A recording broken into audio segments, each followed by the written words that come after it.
Oi, pessoal, eu sou a Suzana e hoje a resenha vai ser muito especial, que eu vou estar aqui desse lado, entrevistando quem costuma entrevistar todo mundo, quem costuma falar aqui com todo mundo, que é o fundador do Grupo Magnus, e ele vai contar um pouco da trajetória dele no decorrer desses anos, prestes a fazer 50 anos. Estou muito feliz de te entrevistar e tenho certeza que tem bastante gente que tem muita curiosidade sobre a sua história. Muito obrigado, Suzana. Seja muito bem-vindo. Estou prestes a completar. Para quem não sabe, a Suzana é minha nora. Sim. E o Dr. Marcelo é meu filho. Sim, estou prestes a completar os meus 50 anos. Juro que eu sinto ainda um friozinho na barriga de quando eu completei meus 18. Porque eu falo, nossa, já tem meio século. E agora? Quantos anos ainda eu tenho? Eu tenho certeza que no decorrer desse tempo é uma carga muito grande de experiência e também de muitas coisas para contar para a gente, para inspirar novos advogados também. Sim, estamos aqui para inspirar, tá? E o Dr. Marcelo trilhando o caminho dele, eu trilhei meu caminho. Hoje nós temos aí 3 empresas. Começou tudo com a Magnus Construções, depois veio a Magnus Advogados, veio agora a Magnus Imóveis. E no decorrer do tempo, tem muitos problemas, tem muitas dificuldades. Às vezes a gente pensa várias vezes, tá na hora de eu desacelerar, aí surge uma ideia nova, aí começa tudo de novo, igual. Eu já estava pensando em aposentar. Quem disse que aposenta? Então, a minha vida é essa aí, essa loucura, negócio atrás de negócio, ideias atrás de ideias e vai indo. E eu agradeço por estar inspirando, né, muitos advogados, como o doutor Marcelo, tem o doutor Ednei que passou aqui, temos o doutor Everton, tem outros advogados que passaram aqui, que também trilharam o seu caminho. Hoje nós somos amigos e a vida de um empresário, de um advogado, é sempre em busca da justiça. A nossa profissão é um pouquinho diferente da demais profissão, porque é a única profissão que a gente não pode parar de estudar. Uhum. Ou seja, não é quanto mais velho, melhor. É quanto mais estuda, melhor. Porque às vezes as pessoas falam, esse advogado é bom. Já tem 20, 30 anos de profissão. Depende. Mas não se atualiza. Ele tem que estar se atualizando o tempo todo, não é isso, doutor? Sim. Toda hora a lei muda, né? Sim, queria também agradecer. É uma honra ter participado dessa história. Eu pude presenciar quando você escolheu fazer direito, eu era criança ali. E acompanhei você estudando para a faculdade, estudando para a OAB, construindo um escritório. Então acompanhei toda a sua trajetória. Então é uma honra estar aqui e poder entrevistá-lo para pessoas saberem um pouquinho dessa história. E eu quero que você também saiba que quando você tinha 6 anos... Eu sei essa história. Você sabe essa história? Uhum. Pai, estão me perguntando qual a sua profissão. A minha mãe é enfermeira. E o senhor? É o quê? Aí eu parei, olhei, puta, eu tô adiando a minha faculdade, tô com 26 anos, ainda não entrei na faculdade e tô adiando a minha faculdade. E o que eu vou falar pro meu filho? Eu sou o quê? Um ajudante de obra, um vendedor? Aí foi aí que tudo começou. Falei, chega, tudo bem que fazer direito ou ser ator era um sonho de infância, igual eu já falei isso em outros podcasts que tá lá no YouTube. Mas eu adiei muito a minha entrada na faculdade porque... era molecão, queria curtir a vida, tava só adiando. Aí, quando o Marcelo veio com isso, aí bateu aquele negócio. Nossa, 26 anos, ainda não entrei na faculdade. Aí que eu comecei a levar a sério, falei, daqui a pouco, meu filho tem lá os seus 20 anos, e eu ainda não entrei na faculdade. Então, foi aí que tudo começou. Pra quem não conhece, eu entrei na faculdade com 26 anos, fui me formar lá com 32 anos, só aí que comecei a vida no direito. Uhum. Ao contrário do doutor, né? O doutor, com 24 anos, já era advogado, é isso? Sim, bem cedo. É porque desde a adolescência eu já decidi ser advogado. Eu acho que eu tive algumas épocas que eu tive alguns sonhos diferentes e tal, mas quando entrou naquela época de sair da escola e você decidiu o que ia fazer, eu lembro que eu conversei com você, eu já tinha ido em alguma, acho que audiência de acompanhar, já tinha olhado, só que eu não sabia muito o que o advogado fazia, assim, na prática. E um dia eu cheguei pra você e falei assim, qual que é a função do advogado? Aí você virou pra mim que deu uma resposta também que eu não esqueço até hoje. Você falou assim, ó, antigamente, quando as pessoas iam discutir sobre alguma coisa, elas disputavam na espada. Hoje em dia, a espada é o advogado. Então, os advogados, eles servem como forma de arma para as pessoas. É o que as pessoas usam. Então, você vai brigar, lutar pelo direito das pessoas. Cara, essa resposta acho que foi um dos momentos ali crucial quando eu decidi seguir a profissão. E é o que eu sempre digo, né? Nós, advogados, nós entramos na audiência, não é para fazer amizade. Sim. Nós entramos ali, não é para poder Ah, você quer fazer amizade? Vai para um barzinho, vai para outro. Muitas vezes você tem que ir ali e usar seus argumentos para poder vencer. E como que você às vezes vence? Com conhecimento, com argumentos melhores, com pensamento, raciocínio rápido. Então, às vezes, antes da audiência, eu sempre falo, olha, se prepare para a audiência. Se coloca no lugar da outra parte. A outra parte vai fazer o quê? Se eu estivesse no lugar dele, o que eu faria? E assim você se arma. E quando ele vem com aquele argumento dele, você já está preparado para aquele tipo de argumento e quebra, às vezes, o argumento dele e acaba se sobressaindo bem mais do que a outra parte. Porque as brigas hoje é através de conhecimento. Quanto mais conhecimento, melhor é. E essa história não funciona mais. Que o advogado bom é aquele advogado que tem bastante tempo de carreira. Porque a lei todo dia muda. Há um tempo atrás, adultério era crime. Hoje, adultério já não é crime. Há um tempo atrás, podia matar pela honra. Hoje não se existe isso mais, matar pela honra. E tem várias coisas. Até teve uma lei que mudou recente, que antigamente não podia penhorar verba trabalhista de pensão de morte. Agora já entrou várias jurisprudências podendo. Então, sim, a lei está o tempo crimes todo... novos, tá mudando stalking, crimes cibernéticos. Então fica uma dica aí para os novos advogados, que o segredo é sempre estar se atualizando, né? E buscando mais conhecimento. Eu acredito muito que quem conhece o doutor nunca acreditou nessa história de se aposentar. Porque quem conhece sabe que seu sobrenome é trabalho. Sim. E essa é uma dica importante para todo mundo que está começando. Mas, voltando lá no início, eu queria saber como é que foi nesse começo de trajetória mesmo, quando o doutor decidiu fazer a faculdade. Se identificou de cara? Já foi uma coisa que foi logo de início? Fazer direito era um sonho desde criança. Eu tinha 2 sonhos, ou ser ator, ou ser advogado. Quando eu cheguei em São Paulo, eu procurei uma escola de ator. Consegui uma bolsa lá e tava indo, era lá e tinha que pegar metrô, e lá na Estação Carrão era tudo mais difícil. Só que eu trabalhava no aeroporto, e surgiu até uma proposta para eu poder fazer um comercial, mas eu tinha que deixar o cabelo crescer. Mas, e aí eu não pude deixar o cabelo crescer, porque o meu emprego no aeroporto não permitia. Até chegar um certo ponto, o cara falou, ou você corta o cabelo, ou eu vou ter que te demitir. Aí eu não tinha como me sustentar. Optando pelo trabalho. Optando pelo trabalho, e larguei aquele sonho de lado. Mas ainda continuei com o sonho de ser advogado. Aí, mas sempre enrolando, porque a vida estava muito boa. Sim. Sozinho, tinha um bom trabalho no aeroporto. No aeroporto eu entrei como carregador de bagagem, fui sair de lá como supervisor. Então tinha até quando eu perdi o emprego no aeroporto, aí depois trabalhei quase 6 anos no aeroporto, aí pronto, veio a recessão, fui demitido, aí comecei a trabalhar com vendas, com outras coisas. Aí, quando eu percebi que com 26 anos eu ainda não tinha decidido seguir em frente no meu sonho. Aí veio o Marcelo com 6 anos de idade dele, porque eu pagava a pensão na época, ele já tinha 6 anos, né? Então aí veio, falei, puta, tá na hora agora de eu começar a estudar. E no início não tinha dinheiro para estudar. Sim. Eu acabei de pagar minha faculdade agora. Aí só que a faculdade na época era anual. Aí eu estudava 1 ano, pagava a primeira prestação, não tinha dinheiro para pagar as outras. Aí no outro ano eu entrava com mandado de segurança para poder fazer a matrícula. Eu fiquei 2 anos sem pagar a faculdade. Aí depois a faculdade passou para ser semestral.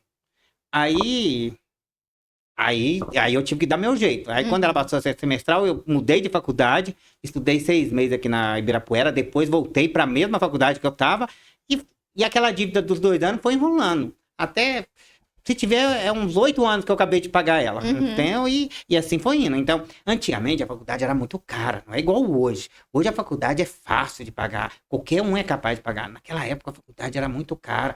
Eu tinha que atravessar São Paulo para poder estudar. Eu estudava lá no centro, na São Francisco. Então eu tinha que atravessar São Paulo. E às vezes eu chegava em casa, em vez de eu ir dormir, eu ia estudar. Mais 2 horas. Porque eu não ia ter tempo no outro dia. Então eu estudava mais 2 horas para pegar matéria. Porque para mim é diferente. Igual o Marcelo teve uma base. Igual você pega a Adriana. Eu hoje converso com a minha esposa. Eu sei por que a minha esposa passa em qualquer concurso com facilidade. Olha a base que ela teve. Ela estudou... Ela estudou em escolas boas, depois ela estudou numa escola, eu não lembro o nome, mas era uma escola que estudava o dia todo, ela ainda ganhava uma bolsa de estudo de um salário mínimo. para estudar. Então, você concorda? O Marcelo também tem uma base boa. Você estudou na roça, né? Só para as pessoas saberem. Você estudou numa escola que rural. Os meios eram muito mais difíceis antigamente, né? Então, vamos supor, hoje, para eu poder chegar num patamar da Adriana ou do Marcelo, tem que estudar muito.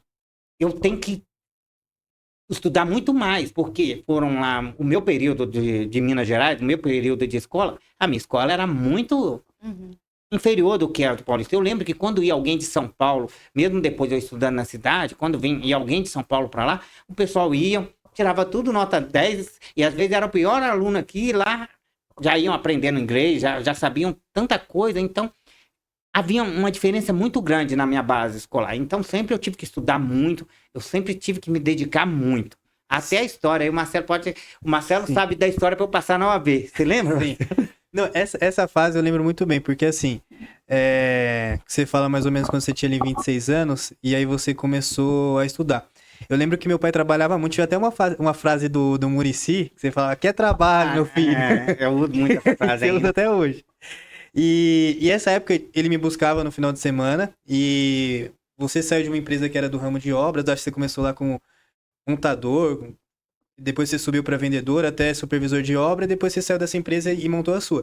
E não é assim que montou uma super empresa, ele pegou a garagem e aí ele era o vendedor, ele entregava o material e ele que às vezes ia lá fazer a obra também. Então quando ele me buscava de fim de semana, às vezes eu ia pra obra junto e eu lembro que eu gostava até de obra, de tudo, ia com ele, acompanhava os trabalhos. Então, assim, foi uma trajetória que eu acompanhei que foi muito difícil. Então, aí ele conseguiu comprar um carrinho só e foi crescendo. E enquanto ele fazia a empresa de construção, que na época a Magnus Construções chamava Magnus Forros e Divisórias, ele estudava direito. Então, eu lembro também de vezes, ele colocava CD, qualquer lugar que a gente ia, eu não aguentava mais, eu era criança. Era assim. E qualquer lugar que a gente ia, era no carro, ouvindo um CD de um professor falando de direito, e dando aula de direito. E todo lugar que eu ia era o raio do CD, que eu não aguentava mais escutar. E ele estudando pra OAB e trabalhando igual um condenado. Então, assim, eu pude acompanhar essa trajetória de perto, eu tenho muito orgulho. Você, assim, eu não conheço uma pessoa que trabalhou tanto, que estudou tanto, que se esforça tanto, e até hoje não para. O cara é ligado no 220 e tem muita admiração. Foi uma história muito bonita. Ele sempre conta essa história. O Marcelo sempre conta essa história do CD.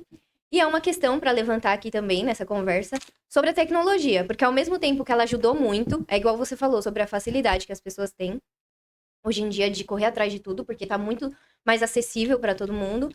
É uma questão a se levantar. Até que ponto a tecnologia tem ajudado, né? Porque tem partes ruins também, né?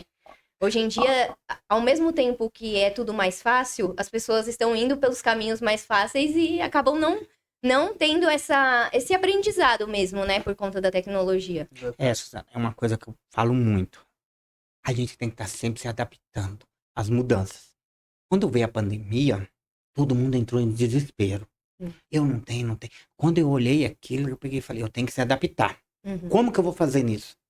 Montei vários estúdios aqui, melhorei as internet e comecei a fazer várias audiências e divulgar que o meu escritório estava apto. Ou seja, a pandemia, quem conseguiu se adaptar às necessidades, a gente mesmo, eu até te falo, no meu escritório de advocacia, a pandemia foi um divisor de água. Eu fazia 10, 15 audiências por semana. Na pandemia eu comecei a fazer 100.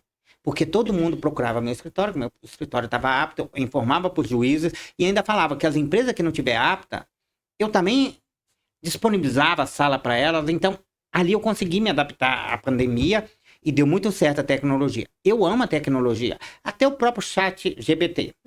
Que o pessoal já vem com a petição pronta. Às vezes, já tem cliente me perguntando quanto que eu cobro para poder distribuir essa petição para ele, já me entrega a petição pronta. Eu falo, eu não vou seguir essa petição. Tem algumas leis aí que talvez estão desatualizadas. E um processo não é só isso que está no direito. E se tem um artigo errado de uma inteligência artificial, você pode ser condenado por litigância de má-fé. A gente usa a tecnologia, igual o podcast. O podcast, eu vi essa possibilidade, tá todo mundo usando. Montei logo um podcast. Vamos trazer o nosso. Vamos bater um bate-papo com os advogados. Doutor, vamos mostrar isso aqui. Já que é pra contar essa história, teve até um caso, um juiz trabalhista, não foi? Que comentou das audiências online na época da pandemia, não foi? Falou, me deu os parabéns, falou que eu estava de parabéns por causa dessa iniciativa de eu estar fazendo, porque eu sempre advoguei para a parte mais fraca. E na Sim. época, ele não tinha nenhum celular com internet. Então, chegava aqui, eu disponibilizava tudo para os reclamantes. Internet, um celular para fazer salas individualizadas, baia individualizadas, máscara, tinha um negócio. Então, foi muito fácil. A gente tem que estar sempre o tempo todo se adaptando. Ah, vai acontecer isso, vamos se adaptar. Em breve vai acontecer. Você tem que estar sempre um passo na frente. Se você vacilar e não conseguir se adaptar, você dança. Eu até assisti o jogo do Abel, do Palmeiras, no jogo contra o Novo Horizontino. Tava chovendo muito. Ele falou assim pro pessoal no vestiário: se nada der certo que a gente combinou, se adaptam. Hoje tá chovendo muito, vai ser um jogo difícil. Então, o tempo todo, dentro do campo, você tem que estar se adaptando ao novo gramado, à chuva, a novas condições de trabalho, que hoje nem tudo que você treinou ou que nós treinamos vai dar certo para que hoje. Então, a vida é assim. Toda vez vocês vão ter que estar se mudando, todas as vezes vocês vão estar se adaptando e estar estudando. Ah, não deu certo aqui, vamos tentar de outro lado. Nem por isso não deu certo, não deu. Ah, perdi essa, mas vou ganhar outra. Ou seja, eu até falo, quando uma sentença é improcedente, ou quando acontece um erro, a gente aprende muito mais do que quando ganha. quando ganha. O que não pode é pegar o erro e fingir E que... desistir, né? E desistir. Isso é o legal, porque mostra pra gente, assim, literalmente aquela frase que dizem, né? Fez o limão uma limonada. Porque no meio de uma pandemia, ter essa visão que você teve, que o doutor teve, de transformar um momento ruim em uma situação que foi favorável pra você, né? Na questão do empreendimento. Então, é muito legal e serve de inspiração pra quem escuta. Eu acredito que é uma coisa que fica aí pra anotar na cartilha e pra seguir isso, né? Olhar pelo ponto de vista, o que eu posso tirar de bom dessa situação, né? Mesmo sendo um cenário que não é favorável, você tornou uma coisa diferente e foi por um caminho diferente. Eu até falo muito. Aquele cliente que reclama, ele me dá a chance de melhorar. Quando ele reclama, é porque ele tá me dando uma chance de melhorar. Às vezes ele tá com razão, então a gente vai lá tentar melhorar. Ó, esse cliente fez isso, então vamos melhorar. Eu até falo isso muito, ó. Quando o cliente reclama, alguma coisa tá de errado. Ele não ficou satisfeito. Então, vamos ver se ele tem razão na reclamação dele. E talvez a gente pode usar esse aprendizado em outros casos. Então, 50 anos, diria aí talvez 18 anos de advogado e 25 anos de empresário da Magnus Construções. É muito tempo. Muito. É muito aprendizado. É muitas mudanças que tiveram que vir de lá para cá. E foi uma série de coisas que às vezes... Hoje eu te falo, eu tô com 50 anos. Próximo a chegar aos 50 anos. Falei, aquele molequinho. Todo mundo acha que eu sou mineiro, mas eu não sou mineiro. Eu às vezes falo, eu sou paulista, fui embora para Minas com 4 anos de idade e voltei com 18. Então, aquele menino da roça que tirava leite, capinava, veio para São Paulo, carregar bagagem, depois se tornou supervisor, veio fazendo tudo, depois caiu de novo, voltou a ser ajudante de obra, montador de forro, de PVC, depois virei vendedor, supervisor de obra, depois saí de novo da empresa, falei, agora vou sair para montar a minha. Até a história de como começou a minha empresa é até bastante interessante. Foi um cara da faculdade, o nome dele é Vanderlei, pegou e falou assim, a faculdade minha era de segunda a sábado. No sábado era no período da manhã. Então... Você começou a faculdade antes de montar a Magnus Forros? Isso. Tá. Eu comecei a faculdade, eu ainda estava na Apoio. Entendi, você trabalhava para outra empresa. Eu trabalhava lá para Apoio Material, eu trabalhava para outra empresa. Aí eu comecei a faculdade. E lá eu era supervisor de obra. E lá eu ficava o tempo todo ali resolvendo os problemas. Na época era Nextel, saía da sala de aula para resolver, contratar um montador, era um cliente que não ficava satisfeito. Aí num sábado, o pessoal, a maioria ia pra feijoada, pro barzinho. Eu ia pra aula, depois, se desse tempo, eu passava nesse barzinho. Uhum. Aí um dia eu passei, e tava lá a galera lá, batendo um papo lá na faculdade, né, tal. Aí esse Vanderlei tava um pouquinho alterado, já bêbado, ele é até meu cliente hoje na Magnus Imóveis, ele virou pra mim e falou assim, você é muito otário, você é um besta. Eu falei, que foi, Vanderlei, por que você tá falando de mim? Você já era pra ter sua empresa. Você resolve o problema aqui, eu vejo você resolvendo o problema. E esse Vanderlei é empresário. Ele era empresário na época, ele é empresário hoje. E ele era empresário do ramo de plástico, tinha bastante funcionários. Eu vejo você resolvendo o problema aí de um de outro aí. Já tá na hora que você montar a sua empresa. Aí eu parei, eu falei, pô, esse cara tem razão. Aí eu me planejei para sair da empresa. Me planejei durante um ano e meio. Falei, ó, vou juntar uma grana, vou montar minha empresa. No que eu montasse a minha empresa, eu vou lá, compro um carro no leilão, compro uma moto.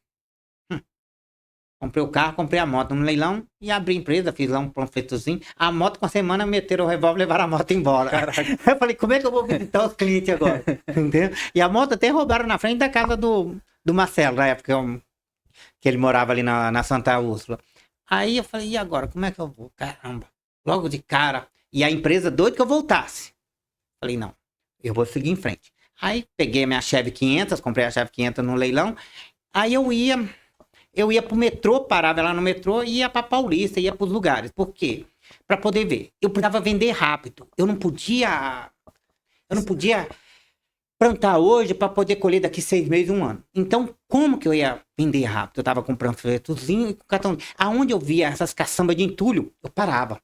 Eu parava nessas caçambas de entulho, deixava um panfleto, conversava com as pessoas. Porque aquela pessoa, se ela me contratasse, seria para aquele exato momento. Eu não podia. E na época. Aquele local estava em obra naquele momento e você então, poderia vender ali. Aqui, eu precisava vender naquele momento. Eu não podia plantar para esperar daqui 6 meses, 1 ano. Por quê? Ia acabar meu seguro-desemprego. A sua mãe deve saber na época, ou o seu pai deve saber. Teve uma época que quando a gente ficava desempregado, ganhava um cartão, um bilhete do desempregado, não pagava metrô. Então eu usava, só que você tinha que andar com a carteira de trabalho no bolso. Aí o cara, você passava o cartão, cara, quero ver sua carteira de trabalho. Aí você abria, ó, realmente, tá desempregado, era a carteira. Então eu andava com a carteira de trabalho, com a bolsinha. Parecia que tinha um monte de currículo ali, mas na verdade tinha um monte de panfleto da Magnus, forros e divisórias. Aí eu passava, aí eu ia para as regiões ali da saúde, onde tinha muita obra, para a região da Paulista, que era mais difícil eu encontrar. Então eu ia para a região da saúde, para esses lugares aonde o pessoal tava. Aí eu vi uma caçamba de entulho, já parava, ia trocar uma ideia com uma escola, com outra, e assim eu levantei muitos clientes na época. Então ali o dinheiro era muito rápido. Vendia, tá pronto, acabou, deixava nos condomínios onde tinha caçamba de entulho, eu já deixava lá com o pessoal, porque antigamente nos condomínios se colocava muita caçamba de entulho na frente pro pessoal de obra. E o forro de PVC era uma coisa muito novo na época. Então isso tava em alta, o pessoal colocando muito forro de PVC. Então, vendia muito banheirinho. Ou seja, os banheirinhos eu mesmo que montava. Eu não pagava para um montador montar. Mas aí, e outra coisa, eu era tudo. O atendente, eu era tudo. Então, era muito louco na época. Na época, a Telefônica tinha um sistema que eu programava o meu telefone, você ligava no telefone fixo, o telefone fixo ligava no meu celular, aí eu vi aquele número ali, daqui é do meu escritório, então alguém tá ligando lá no meu escritório. Magno, boa tarde, eu ia para um lugar mais elevado, parecendo que era uma pessoa que estava atendendo, mas às vezes eu não estava no meu escritório nada, eu estava na Paulista, eu estava em outros lugares, mas ali eu anotava o pedido, marcava as visitas, e eu mesmo ia nessas visitas para poder fazer isso. Então, ali foi tudo começando muito rápido. Aí dei 6 meses, falei, puta de empresa, contratei o Diogo, você lembra do Diogo? Lembro. Tinha 14, 15 anos, nessa época eu podia trabalhar, aí foi indo, contratei o Diogo, aí o Diogo lá para poder fazer, aí eu fazia os orçamentos no computador. Na época, não tinha e-mail. Na época era fax. Não sei se vocês sabem o que é fax. Sim. Só que eu não tinha um fax. Um fax era caro. Aí eu levava na papelaria da Gil, lá embaixo do José Carlos, na Antônio do Campo, e ele passava o fax. E ali começou vindo. Eu falei, com 6 meses, aí passava um orçamento para uma empresa, para outra, assim. Aí, de repente, apareceu um vendedor, o Novaes. Falei, mas pediu para ir lá conversar comigo, queria ser vendedor. Falei, mas eu não tenho condições de pagar um salário. O Novaes foi montador a vida inteira e já estava na empresa que ele trabalhava há um tempão. Já era um senhor de idade. Não, ele chegou para mim e falou assim, o negócio é o seguinte, Ivan, eu só quero um celular, um número para eu trabalhar e 10% de tudo que eu vender. Eu falei, fechou. É só isso que eu queria. Falei, é só isso que eu queria. Aí ele vendeu uma obra na época, vendeu pro Senai, 26 mil. Eu vendia numa média de R$ 1.500 por mês. Eu tô falando, gente, de coisa aí de 25 anos atrás. Quando o salário mínimo era quanto, mais ou menos? Uma curiosidade sobre esse início é que a gente é da mesma região E os meus pais fizeram o banheiro da casa deles e eles falaram que acreditam muito que na época foi você mesmo que foi, instalou e fez tudo. Na região ali era só, era todo Só mundo que a máquina. assim, né, como faz muitos anos, a gente não lembra certinho, mas eles falam, a minha mãe fala, eu tenho a impressão de que foi ele mesmo que instalou. Não, às vezes eu até mudava a voz. Às vezes, na hora da ligação, eu era uma pessoa, na hora que eu recebi a ligação e na hora que eu ia montar. era outra. Parecia que tinha muita gente. Parece o cara na que me empresa. vendeu, não. Eu mudava a voz ali no telefone, eu mudava tudo ali, porque às vezes você tem que fazer esse maravilhoso para poder chegar. Então, isso acontecia com muita frequência. Eu mudava a voz, eu mudava isso, eu mudava aquilo outro. Mas igual, aí o Novaes vendeu uma obra de 26 mil pro Senai. E eu não conseguia comprar o material. Eu não tinha crédito. Aí eu tive que comprar um pouquinho numa loja, um pouquinho na Artesana, um pouquinho na Brasform, um pouquinho na Apoio, porque cada um só deixava, me dava um limite de crédito. Vamos supor, você pode comprar aqui até 3 mil. Nessa aqui, ó, só pode comprar até 3 mil. Então, às vezes, eu não tinha condições. Uhum. Aí eu fui comprar um pouquinho em cada loja, aí fui lá, fiz a obra. Aí o Senai me pagou com 26 mil um cheque. Eu até tremia no dia que eu peguei esse cheque assim. Aí foi eu, Novaes, descontamos esse cheque lá no banco. Aí eu saí ligando para todos os meus clientes. Ó, aquele cheque que eu dei assim, eu quero que você já entre. Não, mas ele é para daqui 20 dias. Não, eu preciso que você entra com ele hoje. Eu preciso já descontar para eu saber o que vai sobrar dessa obra. Aí sobrou um dinheiro, aí sobrava o dinheiro daquela obra depois que eu paguei para todo mundo. E assim foi indo. Uhum. E aí veio o primeiro ano. Eu falei, nossa. Aí veio o primeiro ano, aí vendemos. Aí começou a entrar MWM, entrar vários clientes legal. Aí primeiro ano já tinha. Eu falei, opa, vou alugar o prédio do Antônio do Campo. Agora já dá para eu sair da minha garagem, do meu quarto. Vou alugar uma sala para mim. Aí cheguei lá naquele prédio do Antônio do Campo e perguntei pro cara assim, olha, esse prédio tá parado aí há 15 anos. Você quer alugar o último andar para mim? E eu alugo, boto uma placa lá e você deixa eu usar os outros andares. Eu vou tentar relocar. Se daqui 3 meses der certo, eu alugo tudo aí. Mas só que eu preciso usar o último andar com o Jorge e a Maria. O Marcelo até conhece a Maria agora por telefone. Sim. Aí falei, e você deixa eu usar o porão por 3 meses, só pra eu guardar uns material, tudo. Ele olhou pra mim e falou assim, você parece um cara honesto, cara, o Jorge. Aí peguei e falei assim, fechado. Aí daí 3 meses eu falei, ó, Jorge, quanto você quer no aluguel do prédio inteiro? Eu só quero botar uma cláusula no contrato, que eu posso sublocar. Ah, aluguei o prédio inteiro durante 11 anos ali, fiquei 11 anos, ou seja, eu não pagava R$1 de aluguel. Uhum. Eu recebia aluguel porque eu sobreloquei tudo. Eu recebia aluguel dali, que era até então. Eu só saí de lá por causa de uma fala do meu pai. Que eu lembro até hoje. Uhum. Apesar disso tudo, Suzana, não dá. Eu vou te contar uma coisa que ninguém acredita. Esses 11 anos, ali não foi bom pra mim. Tava me impedindo de crescer. Sim. Eu tava na minha zona de conforto. Zona de conforto. Eu não pago aluguel, eu recebo aluguel para administrar aqui. Então, aquele negócio impedia de eu crescer. Aí meu pai chegou assim para mim, uma pessoa que você conhece meu pai, Uhum. não é letrado, muito mal sabe desenhar o nome. Chegou, o que adianta? O senhor tem apartamento na praia, o senhor tem 2 apartamentos onde mora, o senhor tem sítio em Minas e sua empresa não tem uma sede. Eu olhei, peguei e falei, meu Deus do céu. Sabe que ele tem razão? Até hoje a minha empresa não tem um local para poder falar que é dela, um local para ela poder crescer. Aí eu chamei, e nisso a Adriana já trabalhava comigo. Que a Adriana, para começar a trabalhar comigo, foi muito louco. Uhum. Que eu agradeço muito tudo que eu tenho a ela pela parceria, porque ela chegou junto. Nesse período eu descobri que estava tendo muito roubos na minha empresa, então, aí eu mandei muita gente embora. Aí teve uma época que eu tava muito estressado, aí a Adriana perguntou assim pra mim, o que se passa? Eu falei, você quer saber muito? Eu não gostava de trazer. Aí contei pra ela tudo, você tá achando que a minha vida é fácil? Vai lá me ajudar. Rapaz, no outro dia, Ela tava lá. não, eu tô aqui. Nós vamos erguer isso junto. Eu olhava o estoque aqui, não tinha nada, devendo pra caramba, porque eu tinha abandonado a minha empresa, porque eu tinha acabado de passar na OAB, e eu me iludi com a OAB. Uhum. Com a advocacia. Eu me iludi. E eu deixei a minha empresa na mão de outras pessoas. Que seria a Construções, né? A Construções. Quando eu vi, tava devendo, tava sem dinheiro, sem estoque, sem nada. Aí que eu peguei e falei, agora chega. Aí tive que mandar um monte de gente embora. Tive que separar o joio do trigo. Uhum. Essa é a fala que eu usei na época. Dessa época ficou pouca gente. Ficou Felipe, Nilo. Porque na época eu ainda chamei o Felipe e o Nilo e falei, qual é de vocês? Sim. Tô separando o joio do trigo. Aí eu lembro até hoje de uma fala do Nilo. Ele me colocou aqui, mas ele não vai me tirar daqui. Ou seja, a escolha é minha de ficar ou não. Tanto o Felipe como o Nilo falaram isso Sim. na época.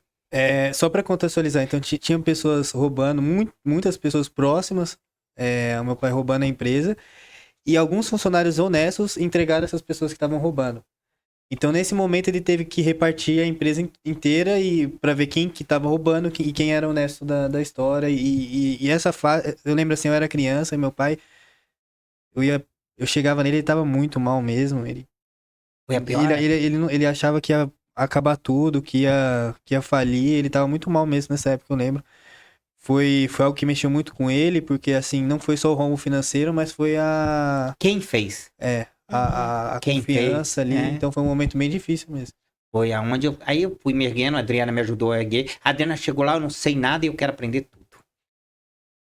Aí eu só olhei assim, sério. Então vamos lá. Se eu não me engano, foi 4 ou 5 de outubro de 2014 que a Adriana começou lá. Aí ela começou lá e até hoje, aí falou, vamos erguer, vamos erguer. Ela assumiu o financeiro da advocacia, foi me ajudando. Aí a gente foi erguendo. Aí veio essa ideia do meu pai.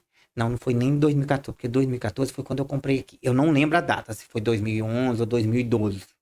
Mas foi um ano que eu sei que a Adriana pegou e assumiu o financeiro. Sim. E fizemos várias coisas ali e ela foi me ajudando a reerguer. Aí quando veio meu pai, aí contou essa história pra mim. Deu eu falei, essa virada de chave, né? Foi. Aí eu falei, eu vou procurar um prédio pra comprar. Eu morava aqui na Avenida Interlagos, aqui na frente. Você chegou aí lá, aqui no 1880.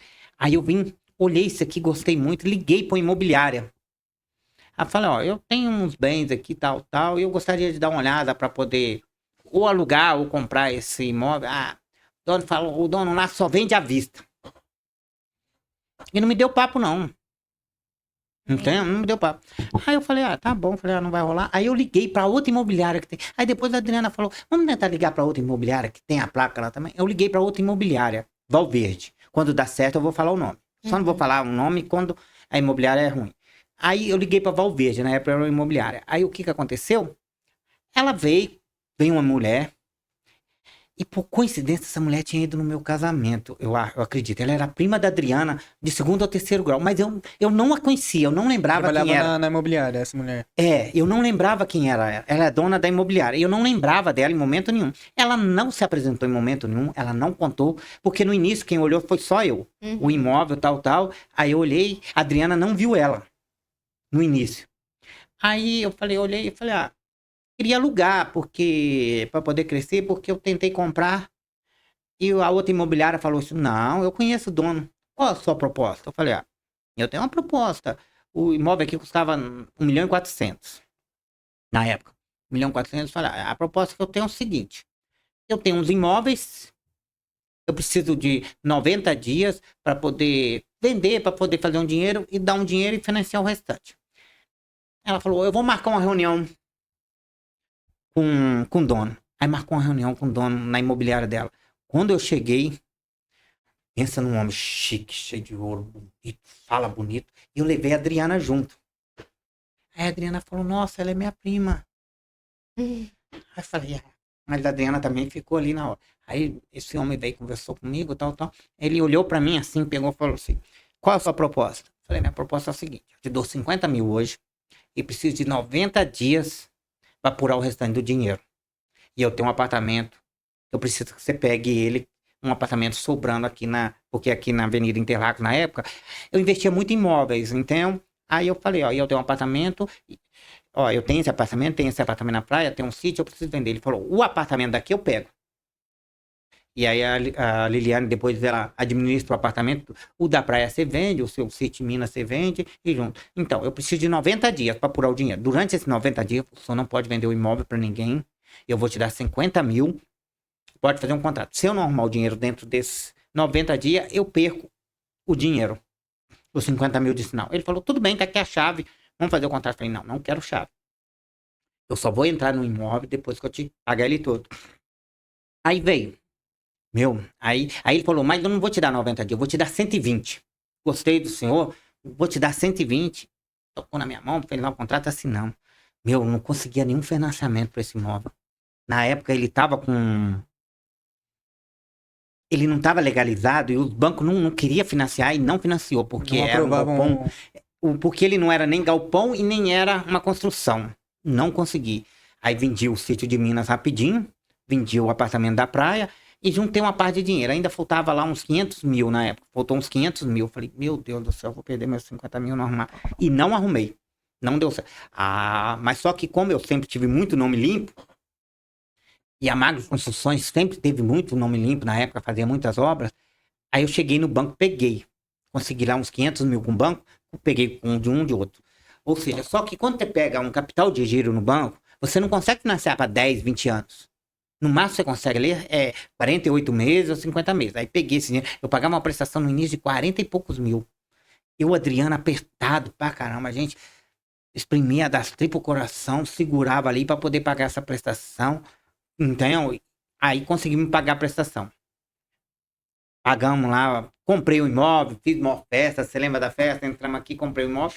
Entrei do jeito que tava, só fiz o mezanino e entramos pintando do jeito que tava e trabalhamos 10 anos aqui. Agora que eu vim fazer uma reforma decente, depois de 10 anos, que aumentou, que fez isso tudo aqui, depois de 10 anos, foi tudo bem planejado. E agora a gente tem outros imóveis, tem uma série de coisas, mas eu vou te falar, que foi fácil, não foi. É que ninguém vê o tombo que a gente leva, só vê as minhas festas, as minhas comemorações, todo mundo vê. A vida para ele é muito fácil. Tudo ele consegue no estalar de dedo. Vê o tanto, vê o dia, vê o horário que eu acordo. Toda sexta-feira vê o horário que a Adriana acorda para poder trabalhar. E outra, tá aí. A Adriana, na época, trabalhava aqui e trabalhava na escola. Ela exonerou esse ano, porque já completou os 25 anos de estado, ela exonerou agora e montou a Edna Doce. Mas na época, te falo, a gente sofreu. Imagina você ficar ali todo dia contando dinheiro, pagando isso, não podia tomar um prejuízo de nada em nada. Você tinha que lutar, você não podia contratar muita gente. Sempre e no assim, limite, né? sempre no limite. Então, o sucesso não é uma linha reta. O sucesso Sim. vai assim, Altos o e tempo baixos. todo, altos e baixos. E a gente vai indo, né? Sim. Eu ia perguntar, mas acabou respondendo, né? Sobre se já teve momentos em que você pensou em desistir, né? Ou fases muito difíceis. E o Marcelo citou essa, que foi muito difícil, né, pra você. E que foi algo que refletiu e que deu pra ver. Mas as coisas caminharam certo. Você encontrou também a Adriana, que caminhou junto com você ali. E fez o negócio crescer ainda mais com a sua visão, né? E a visão dela juntos. Então, fica mais uma dica pra todo mundo que olha as coisas pela internet ou observa só o lado bom e bonito e não vê as lutas que tem por trás disso, né? São muitas lutas, abrir mão de muitas coisas, na época, eu acredito, abrir mão de muitas coisas para conquistar outras. E essa constância, né? De, assim, acordar todos os dias, bem ou mal você tá aqui. Bem ou mal, sabe que o doutor Evandro vai estar lá e que quer encontrar ele, vai lá no Grupo Magnus, que ele vai estar lá. Se não tá aqui na advocacia, tá lá Na Magnus Fogo, na eu Magnus tô nas Fogo. minhas obras Sim, pessoais, hoje mesmo, igual.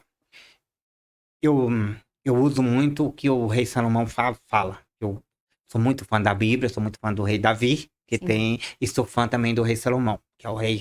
Hoje mesmo, eu levantei, quando eu entrei dentro do carro, liguei o carro, eu falei, não, aí desliguei o carro de novo, falei, fiz a minha oração, falei, Deus, eu quero sabedoria para resolver os problemas dessa semana. Eu sei que problema eu vou ter, e eu preciso que tenha problema. Eu só te peço uma coisa, a sabedoria para resolver esses problemas. E que eles venham para eu poder resolver, para eu poder ter uma solução dentro divino, dentro da justiça.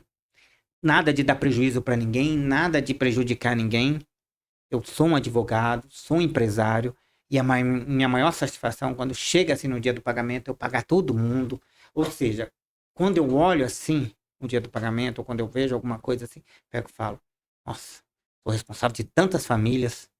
sim. Sim. Olha a quantidade de família que ia ficar desempregado se acontecesse alguma coisa igual na pandemia. Eu fiquei 18 dias internado. A Adriana só olhava assim e falava, eu não vou dar conta de sustentar essa família inteira. Uma vez você me disse isso e é bem interessante. O empresário, um pai de família, uma pessoa que sustenta a própria família, você se preocupa com as suas contas para pagar, porque você precisa sustentar a sua família. O empresário, várias famílias dependem dele. Então, se o negócio quebra, ele não prejudica só dele, prejudica várias famílias. Então, é uma responsabilidade muito grande. Você sempre disse isso. Eu acho bem bonito essa questão. O empresário, é, ele é importante para que várias famílias tenham sustento ali. Sim, ele tem que ser responsável. Igual, é sempre que eu falo. Antes de eu fazer minha viagem, primeiro eu pago todo mundo. Eu tenho que pagar todo mundo tem que pagar em dia, tem que ter isso. Tem pessoas que dependem daquele dinheiro, tem pessoas que dependem para comer, tem pessoas que dependem daquele dinheiro para pagar o aluguel, ou até mesmo um lazer, porque todo mundo também tem um direito de um lazer, não é Sim. só. E uma das coisas que eu mais amo é quando um funcionário progride junto com a gente. Uhum. Hoje, Suzana, não é nem hora talvez de falar desse podcast, mas eu ajudei muita gente a comprar sua casa própria, a comprar seu carro. Sim. Entende? O fato de eu dar emprego, a pessoa trabalha pra mim, não. Ah, mas ela já trabalha pra você, você tem que ajudar. Não, eu não ajudei só com isso, Uhum. em pagar o salário dela. Eu ajudei emprestando dinheiro, eu ajudei antecipando outras coisas, eu ajudei com meu conhecimento, em puxar. Isso é interessante. É que teve uma pessoa na sua vida, você citou, acho que é Wagner o nome dele? É um empresário, né? O que o Wagner foi pra você, você foi pra várias pessoas e eu testemunhei isso. Então teve várias pessoas que você incentivou elas a serem empresárias. E isso é uma coisa que você tem com você. Não vou citar o nome dessas pessoas aqui, mas se a gente olhar na família, tem diversas pessoas que você que incentivou elas a A, abrirem o próprio negócio, a progredir. a progredirem. Não falo, as pessoas têm que estar progredindo. Na verdade, eu tenho uma segunda Bíblia. Eu amo a Bíblia, você sabe que quando vem falar de Bíblia, eu já estudei muito a Bíblia várias vezes. Mas eu tenho uma segunda Bíblia, que é o livro Como Fazer Amigo e Influenciar Pessoas. Esse livro, ele me ajudou muito e me ajuda até hoje. Então, através dele, eu tento fazer com que as pessoas progridem. Eu tento fazer que as pessoas busquem autoconhecimento, tentem ser melhor cada vez mais. Porque é seu espírito. Você é o que você é capaz de ser. Igual o Marcelo assustou, eu lembro o dia. Deve ter. Foi em outubro ou novembro. Eu falei, cansei, você magro. Ele olhou assim pra mim. É assim? Você lembra? Eu falei, cansei, você magro. Ou seja, eu determino o que eu quero ser. Sim. Entendeu? Depende de mim, depende do meu cérebro. Eu falei, cansei, você magro e acabou. Até a própria Fernanda olhou assim, mas é assim, doutor. Eu falei, sim. Quem manda no meu cérebro sou eu. Quem manda na minha vida sou eu. Eu estudo, eu vou ser magro, eu vou fazer isso e pronto. É uma questão de você, disciplina. Eu ontem mesmo até estava conversando com meu cunhado. O talento é muito legal, é muito bonito o talento. Mas a disciplina vence o talento. Vence. A disciplina Nem que vence. seja a longo prazo. Você estar Vence. ali todos os dias fazendo a mesma coisa. Você pode ver, a disciplina sempre vai vencer o talento. Se você tem disciplina, se você tem determinação. E sobre isso que você falou, antes o doutor já tinha visualizado que estaria igual está hoje? Que o grupo estaria igual está hoje? Ou foi um passo de cada vez? Foi um passo de cada vez, foi um degrau de cada vez. Nunca imaginei que estaria aqui, nunca Nessa imaginei proporção. que teria o que eu tenho hoje. Nunca imaginei isso tudo. Tudo bem, eu sempre estudei, sempre li muitos livros, sempre mentalizei Uhum. muito isso, como eu mentalizo. Ou seja, se alguém te faz uma pergunta, você tem algum sonho para realizar? Se você fala que não tem nenhum, então você pode morrer. Você tá fazendo o que aqui na sua vida? Você entendeu? Pode morrer. Sonho você sempre vai ter que ter. Você acabou de conquistar um, você vai ter que conquistar outro, você vai ter que conquistar. Porque senão, para que viver? Sim. Entendeu? Eu hoje, com 50 anos, tenho outros sonhos. Tenho sonho de cuidar agora do Davi, de ter outro filho. Tenho sonho de ter uma casa de campo, pra eu poder estar levando meus netos. Eu morro de vontade, não vejo a hora do Marcelinho aí. O Marcelinho, pra quem não sabe, ele é meu neto, filho da Suzana e do Marcelo. Veja a hora do Marcelinho completar a idade aí, pra eu estar trazendo ele pra escolinha de futebol aqui no meu condomínio. Sim. Pra estar saindo com ele e com o Davi junto. Vamos pra escolinha de futebol. Eu quero curtir meu neto, eu quero ser avô. Proporcionar momentos, né? Proporcionar E ter alguns esses momentos pra você. que dá para poder fazer. Então, eu tenho alguns sonhos de viajar, tenho sim sonhos. E não vai parar o sonho. Eu só queria parar um pouquinho De trabalho. de inventar. De inventar, igual agora inventei a Magros Imóveis e que tá aí a todo vapor o tempo todo. Mas, doutor, eu acho que a Magnus Imóveis sempre existiu, Sim. sabia? Você criou ela como empresa, mas acho que ela sempre existiu. Desde a época que você alugou aquele prédio, que você Sim. fez aquela cláusula, eu acho que ela já começou a existir ali. Já tava no meu sangue. É. Mexer com imóvel, mexer com aluguel, mexer com isso. E como é o empreendimento mais novo, assim, a gente podia falar um pouquinho também sobre ele, né? De onde nasceu essa ideia? Desde quando nasceu essa ideia? A Magnus Imóveis, ela veio através dos clientes, pedindo alguns clientes. Mas é o seguinte, teve uma época da Magnus Construções, quando eu consegui aqui e tal, eu fechei vários contratos. Ó. Então eu não tinha onde colocar o dinheiro. Eu saía comprando imóvel. Comprei aqui, comprava aqui. Teve uma época assim que eu posso falar. Hoje eu tenho bastante imóveis e eu gosto de comprar imóvel enrolado. Uhum. Imóvel desses que pago para 28 pessoas, para 30 pessoas. Para família onde tem muito herdeiro, vai ter muito ali. Esses imóveis que ninguém compra. É fácil ir lá comprar um imóvel que tem matrícula e escritura. O difícil é você comprar aquele imóvel que está na briga, que tem mais de 20 herdeiros, 24 herdeiros. Esse é o mais difícil. Quem vai entrar? Quem vai resolver? Porque muitas vezes você compra um imóvel desse e a máquina já está ali na ponta para poder derrubar. Porque se você não derrubar na mesma hora que você compra, depois eles invadem o imóvel de novo e você não tira eles. Sim. Então, isso às vezes. E o empreendimento, antes de eu ter a Magnus Advogados, a Magnus Forros, eu tentei ser vidraceiro, eu tentei ter uma vidraçaria, aí fui trabalhar com vidro. Mas quebrava vidro, cortava a mão, falei, isso aqui não dá pra mim. Sou muito estabanado, sou muito agitado. O cara pra trabalhar com vidro tem que ser muito calmo. Tem que ser assim, porque o vidro quebra tudo. Detalhe. Aí não deu. Aí eu tentei entrar no ramo de imóveis na época. Mas na época, para entrar no ramo de imóveis, ele é um ramo mais difícil. Porque às vezes você planta hoje para colher daqui a 1 ano. Então na época eu não conseguia me sustentar no ramo de imóveis se eu entrasse ali na época. E outra, eu era um garoto. Quando eu comecei lá a advocacia, o Marcelo deve enfrentar isso às vezes. Às vezes a gente tem que parecer mais velho, para às vezes. Então eu era um garoto. Quem ia confiar uma venda de um imóvel para um garoto ou para alguma coisa? Então na época eu até comecei a estudar, tirar o Cresce, mas nem terminei, porque eu vi que eu ia me esbarrar nessa barreira. Por quê? Com todo respeito, Marcelo, é muito difícil quando você não herda nada do seu pai. No meu caso, eu não herdei nenhuma empresa, eu não herdei nenhum conhecimento desse tipo. Uhum. Ou seja, a gente não herda só dinheiro, não herda só empresa. A gente herda conhecimento, a gente herda base familiar. Ou seja, eu não herdei nada disso, eu não tive essa vivência. Essa instrução, né? Dentro da minha casa. Então, o Marcelo cresceu ouvindo meus CDs de aula, ouvindo tudo, ouvindo a minha estrutura, ouvindo às vezes eu falar de direito e tudo, conselho, eu falando de direito, disso, tudo, daquilo outro. Eu cresci falando de vaca, de boi, de capinar milho, de lidar. Então, ali é muito mais difícil. E a Magnus Imóveis, ela veio agora, mas ela veio agora com a base forte. Porque eu tenho um lado da construção, que eu entendo de obra, eu sei entrar lá numa obra e falar, não, essa obra aqui está condenada, isso aqui não tem condições de construir um prédio, ou seja, isso daqui vai ter que derrubar, olha só, isso aqui está fora do caminho. E às vezes eu também tenho um lado jurídico, olha, eu peguei um imóvel para vender e falei, ó, esse imóvel, embora tenha matrícula, mas vai ter que fazer inventário. Sim. Porque já morreu todo mundo.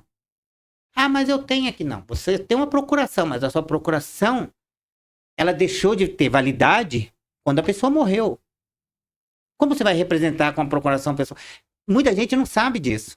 E é uma empresa que vem de uma base de 2 empresas fortes. Então, é uma empresa que vem com essa sua visão da Magnus Construções e também vem com essa visão da Magnus Advocacia. E aí o doutor consegue ajeitar tudo que tem de documentação, consegue ter essa visão do que tá ruim ali naquele imóvel. Então, é bem legal, né, falar sobre isso, porque não é toda imobiliária que tem isso tudo por trás. Eu acho que, na verdade, eu nunca vi uma imobiliária que tem toda essa base forte por trás. Entendeu? Porque às vezes é um documento ali que tá empacando o negócio, às vezes é igual o doutor falou, uma briga entre família que tá deixando o negócio ali preso. A gente ouve, né, muitos casos de lugares que estão abandonados porque simplesmente a família brigou, ninguém quis dividir, tá lá. Ninguém quer comprar essa briga. Ninguém quer comprar. E o que mais acontece é o seguinte. Quem não tem direito a nada, quer ficar no imóvel pro resto da vida. Sim. Ou seja, o imóvel, não existe herança de pessoa viva. Sim. Aí o sobrinho queria ficar no imóvel achando que ele é dono do imóvel, que ele tem direito. Falei, não tem direito. E outra, o imóvel, quando o imóvel tem lá 15 filhos, ele é dos 15 filhos. Não é porque um filho tá lá, os outros não podem vender. Cada um trilhou seu caminho. Dos 15 filhos, vamos supor, 14 foram seguir sua vida, comprou. Nem por isso eles têm que sustentar esse outro filho. Que tá E esse outro filho não tem direito no imóvel todo sozinho. O imóvel é de todos. Sim. Então, se ele não estudou enquanto os outros estudou, foi seguir a sua vida, problema seu. Uhum. Às vezes eu falo. E falando em briga, vou te contestar. Que você herdou uma coisa assim do seu pai, ué. Ou esse sangue de briga aí. Meu pai é briguento. Porque se vocês acham que o doutor Evandro, meu pai aqui, ele é briguento, vocês não conhecem meu avô. Ali é briga todo dia, né? Com tudo. Meu pai ama uma briga, meu pai ama uma confusão, não sei porquê. E tem minha mãe que é uma negociadora nata, né? Sim. Você herdou dela essa questão de comércio, de vendas e do vô o sangue de briga, de guerreiro. O que a conversa mostra muito também é essa parte que o doutor tem de vendas. É muito forte, né? Eu acredito que empreender depende muito de vendas. Então, isso mostra, né, que é uma trajetória que mostra muito sobre essa sua parte de vendedor. Eu nunca fui um bom vendedor, sabia? Eu estudei para ser um bom vendedor. O primeiro lugar que eu entrei para vender, se eu te contar a história, é que eu tenho muita história, mas se eu te contar a história, eu entrei num restaurante ali na Sabará para vender o forro. Aí fui vender pro cara. Aí o cara falou, mas que vendedor você é, meu? Não sabe nem falar. Sabe nada. Vou comprar seu não, pode ir embora daqui. Eu olhei assim pra ele e falei, ele não tá errado. Ah, meu amigo. Mas você acha que eu desanimei com isso? Falei, venda não dá pra mim? Venda não dá. Fui pro Sebrae, fui estudar venda, comprei um monte de livro de venda e fui estudar. Falei, não, vou ser um bom vendedor. Eu não vou ser isso. Tinha uns 10, 20 livros de venda. Igual o doutor falou sobre a crítica, né? Todo lado da crítica. Aí, esse cara, eu lembro até hoje aonde ele é. Eu lembro até hoje, ele é aonde é. Não sei se é o mesmo dono, mas é um daqueles restaurantes da Sabará ali, ó. Quando você passa do Itaú pra cá, um daqueles restaurantes ali. Aí, na hora que ele falou isso, fui pro Sebrae, comecei a estudar vendas e vi tudo quanto era palestra de venda ou qualquer coisa, aí eu vi que uma pessoa pegou e falou, olha, você pode chegar num condomínio e perguntar quais são os 5 melhores carros dentro desse condomínio. Esses 5 vendem alguma coisa. Ele é diretor, ele vende alguma coisa. Igual, o tempo todo a gente está vendendo. Tem um advogado, é um vendedor. Igual, vocês são casados. Por quê? Você se vendeu para ele e ele se vendeu para você. Quando você vê uma pessoa solteira, é porque ela não se vendeu para ninguém. Mais ou menos assim. Ou então alguém não conseguiu vender nada para ela. Porque nós somos... O tempo todo a gente tá vendendo a nossa imagem, o tempo todo a gente tá. E eu estudei muito vendas, e até hoje eu estudo muito vendas. Uhum. Eu terminei um curso agora recente, né? Que falava muito de vendas, para eu poder estar me recuperando em vendas. E eu só te falo, venda, lidar com gente. Quem lida com máquina, número, eu falo direto pro meu amigo Ivan. O Ivan que tá aqui. Mexer com máquina, número, você é apenas um número. Mexer com gente, o ser humano, você é o cara. Você tem que estar o tempo todo, cada um é diferente do outro. Cada um você tem que lidar de uma certa maneira. Não é todo cliente ou todo juiz que a gente vai encarar da mesma maneira. Às vezes a gente já até fala assim, um juiz, esse age dessa forma, esse age de outra.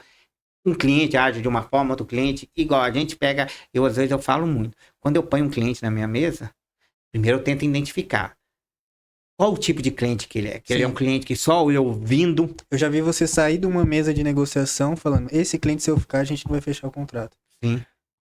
Essa pessoa precisa atender ele e você colocar outra pessoa na mesa para atender porque você identificou que aquele cliente deveria ser atendido por outra pessoa. Sim, eu olho o cliente e começo ali a identificar. Aí às vezes eu pego e falo, esse cliente não adianta eu falar, ele tem que ver. Aí eu abro o notebook e mostro algumas coisas para ele. Aí esse cliente não adianta, ele tem que tocar. Uhum. Esse cliente não foi com a minha cara. Não adianta eu ficar aqui dentro, porque ele quer falar. Tem uma cliente que eu peguei que ela ficou 2 horas. Eu falei, essa cliente aqui, quem tem que atender é a Leila. Eu não tenho condições de ficar 2 horas ouvindo tudo que ela tem para falar. Então, você tem que estar o tempo todo ali, preparado para modificar. Você quer ser alguém na vida, quer ganhar dinheiro, aprenda a lidar com gente. Aprenda a lidar com o ser humano. Você aprendeu a lidar com o ser humano? Pronto. É uma profissão que nunca a tecnologia vai superar. A tecnologia, ela pode vir, mas são informações. São advogado, enfermeiro. Nada disso sempre vai precisar. Advogado, enfermeiro. Tem algumas profissões de tecnologia, tudo bem, a máquina pode vir pegar. Mas algumas profissões, o advogado sempre vai precisar. Sempre tem conflito entre marido e mulher. Sempre tem briga.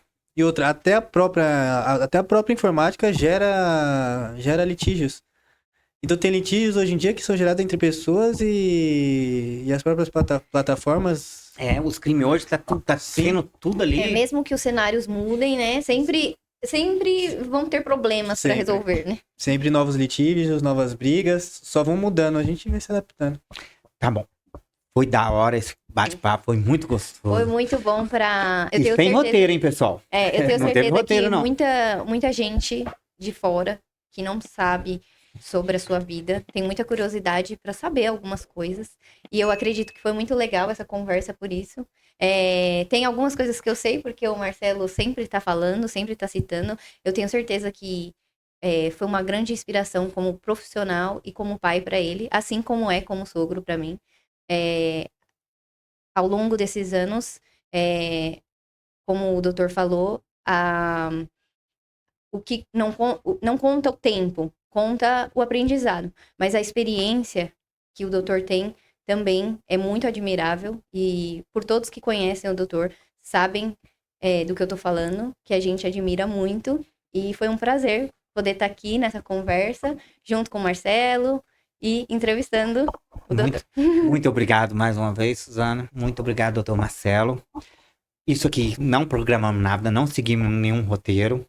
Eu até pretendo, talvez lá quando eu completar meus 60 anos, escrever um livro da minha história. Vai dar um livro. Vai dar um livro. Até pretendo, mas eu ainda tenho um caminhozinho ainda para percorrer. Ainda tem 10 aninhos aí para percorrer, para ver o que vai acontecer nesses 10 anos, pra eu poder ver. E é uma história assim... Não vai arriscar igual o Eike Batista, né? Que escreveu antes da história... Mas quando eu li o livro do Eike Batista, eu sei que nós precisamos terminar esse podcast. Sim. Mas o Elvis, ele é testemunha. Eu acabei de ler o livro dele e falei, esse cara, não é isso tudo, ele vai quebrar.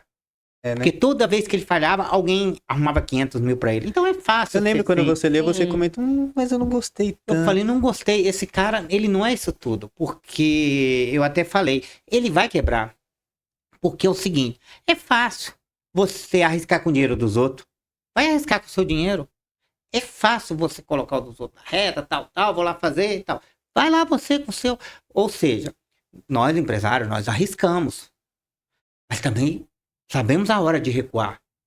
Eu cheguei a ter escritório na CUPC, ter escritório em diversos lugares. E teve hora, eu te falo, o escritório da CUPC, eu tinha um contrato de 3 anos, eu fiquei lá no máximo 1 ano, e falei pro cliente, não dá. Eu não vou ficar insistindo na coisa errada. Então tem hora que você tem que recuar, tem que desistir daquele negócio, falar, não deu certo, eu vou partir para outro lado. Não é desistir assim, do desistir. Mas tem hora que você também tem que saber. Ou seja, você tem que arriscar. Quando você arrisca com seu dinheiro, com responsabilidade. Você tem que saber, se não der certo, eu tenho uma reserva, eu tenho alguma coisa. Isso que as pessoas às vezes não pensam na hora. Acham que é muito fácil. Vou sair, vou montar meu negócio, vou trabalhar menos. Não, quando você sai, você trabalha 12, trabalha mais. 14 horas. Você trabalha mais. Quem tem essa visão de que empreender é trabalhar menos, está muito enganado. É trabalhar bem mais. É isso. Você deu algumas dicas, né? Então você falou aí da questão da adaptação. Então, você já citou muitas vezes também o camaleão, né? Que é um animal que tem que se adaptar às circunstâncias. Que eu gosto muito. Sim. Né? Você disse das relações interpessoais, então, de vendas, de ser um vendedor. Disse também sobre a determinação de não desistir, de toda a sua trajetória. Mas se você pudesse dar uma dica aí para quem tá começando agora, o que você diria? Que é o seu caso, né, doutor? Eu diria, trabalhe mais, estude mais, mas trabalhe ao ponto de você falar, tô trabalhando muito e tô contente. O que é trabalhar? Trabalhar com a cabeça também. Você vai ter que se adaptar, você vai ter que ser um camaleão. Ver O que seu cliente quer ver do outro lado? Estou preparado para o meu cliente? Será que eu preciso usar um óculos? Ah, será que eu preciso deixar o cabelo crescer um pouco mais? Como que eu vou conseguir pegar meus clientes? Será que eu tenho que aparecer mais na rede social? Porque eu vejo o meu ex-sócio achou que estava ganhando dinheiro e abriu lá uma sala num lugar muito chique. Seu cliente vai num lugar muito chique? Qual é o tipo de cliente seu? Ah, mas se eu tô num lugar que não é muito chique, eu também não pego cliente bom. Pega, faz um lugar moderado, que adapta os dois. Os dois casos dá para se adaptar, os dois casos dá para ver. Ou seja, você tem que estar. Preciso estar mais nas redes sociais? Tem que falar sobre o quê? Não pode se posicionar muito sobre política. Nós, das redes sociais, nós advogados, nós não temos lado. Nós advogados, o nosso lado é o lado do nosso cliente. Se você se posiciona de um lado demais, esquece o outro. Ou se só fala de uma coisa ou do outro. Então, às vezes, as pessoas falam, eu só vou falar de reclamante. Não tá, igual a gente teve aqui vários podcasts com a doutora Leila, falando do direito da pensão, mas também entramos falando do direito dos homens, de tudo e tudo mais. Então, você tem que estar o tempo todo se adaptando. Hoje, a adaptação do meu escritório. Se perguntar qual a adaptação do meu escritório está aqui. Sou eu, a maior adaptação. Ninguém sabia quem eu era. Eu já encontrei com várias pessoas em elevador, falavam, você trabalha no Magno, o escritório lá é grande, tal. Eu nem me apresentava, ninguém sabia quem era o Evandro. Eu me escondia atrás dos nomes, eu escondia atrás de tudo. Aí eu vi que as redes sociais hoje pedem outra coisa. Eu tenho que aparecer, eu tenho que estar ali, eu tenho que ter um tempo para falar em público, apesar de não gostar de falar em público. Ah, você gosta de falar. Odeio falar em público. Odeio. Eu falo isso de cara. Odeio falar em público. Odeio ficar enfrentando. Mas eu gosto de quê? De dinheiro. Eu preciso fazer dinheiro. Como que eu faço dinheiro? Eu tenho que aparecer. Eu preciso vender. Então, muitas vezes, para eu conseguir meu objetivo, ou vocês para conseguir o objetivo, vocês nem sempre vão fazer tudo que gostam. Muitas vezes você tem que fazer um pouquinho mais para poder conseguir o objetivo. Então, a dica que eu te dou, não desista, estude, seja um camaleão, se adapta às situações que tiver que adaptar e siga. Não vai ser fácil, vai ter hora que vai pesar. Respeite a sua esposa, divide os seus problemas com ela. A mulher, ela tem uma visão bem diferente da gente. Sim. A mulher, às vezes, ou então até às vezes quando eu conto aqui, é que esse podcast já tá passando de 1 hora. Isso não é bom, mas eu conto aqui às vezes para as pessoas, é o seguinte, às vezes eu pego o meu carro, quando eu tô cheio de problema, às vezes eu pego o meu carro e saio andando por aqui em volta, dando volta, o Felipe vê isso, mas você tá andando de bobeira. Eu fico andando assim para eu sair do problema, para eu poder ter uma solução pro problema. Ou às vezes eu chego para Adriana, conto, ó, é isso. Ou então, às vezes eu falo pra você, o que mais eu falo pra você? Esse problema, quando você traz um problema pra resolver, eu falo, eu preciso de uma noite de sono, não falo? Sim. Eu preciso de uma noite de sono, não posso te responder isso. Não, mas eu não posso te responder isso agora. Eu preciso de uma noite de sono pra refletir, pra sair do problema, pra depois eu ver. Olhar de fora, né? Olhar de fora. Porque às vezes a gente não consegue resolver ali.